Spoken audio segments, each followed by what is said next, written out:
News आवाज महाराष्ट्र। सिंधी समाज की युवा पीढ़ी को सिंधी भाषा में IPS करना चाहिए। इंदौर सांसद शंकरलाल लालवानी ने ये दिया सुझाव। कल शाम 7 बजे इंदौर में पूरे देश में सर्वाधिक मतों से जीते सांसद शंकरलाल लालवानी ने रहाटनी स्थित निःशुल्क डायलिसिस सेंटर का अवलोकन किया।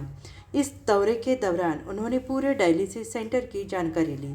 इस अवसर पर सांसद लालवानी ने कहा कि मैं सिंधी समाज से सिंधी भाषा में सांसद के पद की शपथ लेने वाला पहला सांसद हूँ। जिन्होंने आगे कहा कि मैंने आदरणीय प्रधानमंत्री नरेंद्र मोदी जी से अनुरोध किया है कि 15 अगस्त और 26 जनवरी को पूरे देश की राजधानी में आयोजित होने वाली परेड में, जहां देश के विभिन्न क्षेत्रों के संस्कृति रथ अपनी संस्कृति और कला का परिचय देते हैं, वहीं इस वर्ष से सिंधी साहित्य और कला की जानकारी देने वाला रथ भी होना चाहिए। मैंने ये भी अनुरोध किया है कि दिल्ली में राष्ट्रपति भवन के पास जो संग्रहालय है उसमें सिंधी साहित्य, भाषा और संस्कृति के बारे में जानकारी होनी चाहिए तथा दिल्ली के सांस्कृतिक केंद्र में सिंधी समुदाय को लोगों को भक्तों जैसा प्रशिक्षण भी दिया जाना चाहिए।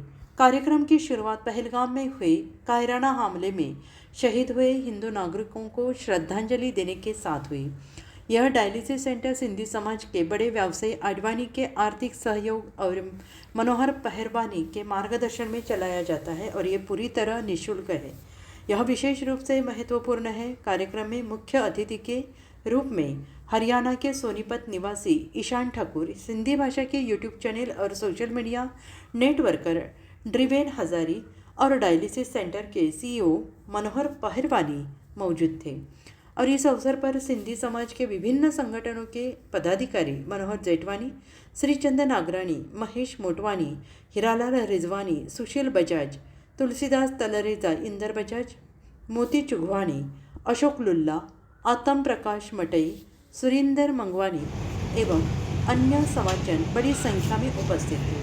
कार्यक्रम का संचालन जवाहर कोटवानी ने किया, जबकि मनोहर पहरवानी ने धन्यवाद ज्ञापन किया तथा डायलिसिस सेंटर के सभी पदाधिकारियों एवं कर्मचारियों ने कार्यक्रम को सफल बनाने में कड़ी मेहनत की। यहाँ पे आपको कैशलेस डायलिसिस देखो, मैंने जैसे बताया कि आते से मैंने देखा, पूछा तो रिसेप्शन है लेकिन कैश काउंटर नहीं है।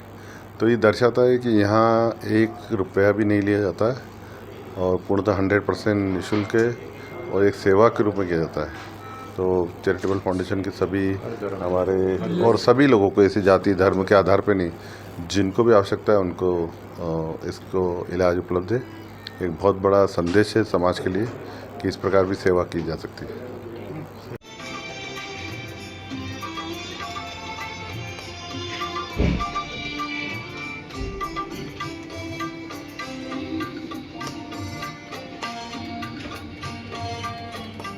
पे इफेक्ट आता है तो बार बार डायलिसिस, पहले तो ऐसा था कि 15 दिन में एक बार हो, लेकिन जिनकी ज़्यादा किडनी खराब है उनको वीक में, और अभी जो बताया मुझे कि वीक में 2-2 बार 3-3 बार भी डायलिसिस हो रहा है। एक जो मध्यम वर्गीय या गरीब वर्ग का व्यक्ति है उसको सप्ताह में 3 बार डायलिसिस कराना एक बहुत ही चुनौतीपूर्ण है। और हम देखते हैं कहीं कहीं तो ये इलाज नहीं मिलता है तो उनकी जो स्थिति वो बहुत ख़राब हो जाती है।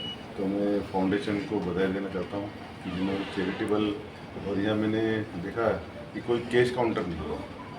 आप कल्पना कर सकते हैं कि ये जो सेवा का कार्य हो रहा है ये समाज को प्रेरणा देता है और समाज के अन्य लोगों को प्रेरणा देता है कि इस प्रकार की सेवा हो सकती है, मानव सेवा, नर सेवा।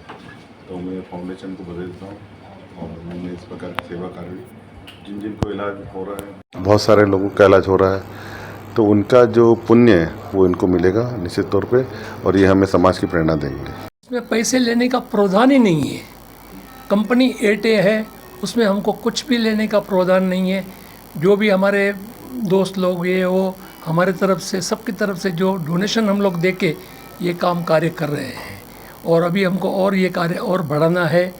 बहुत लोगों को इस चीज़ की नीड है और ये हमारा सर्वजातीय है।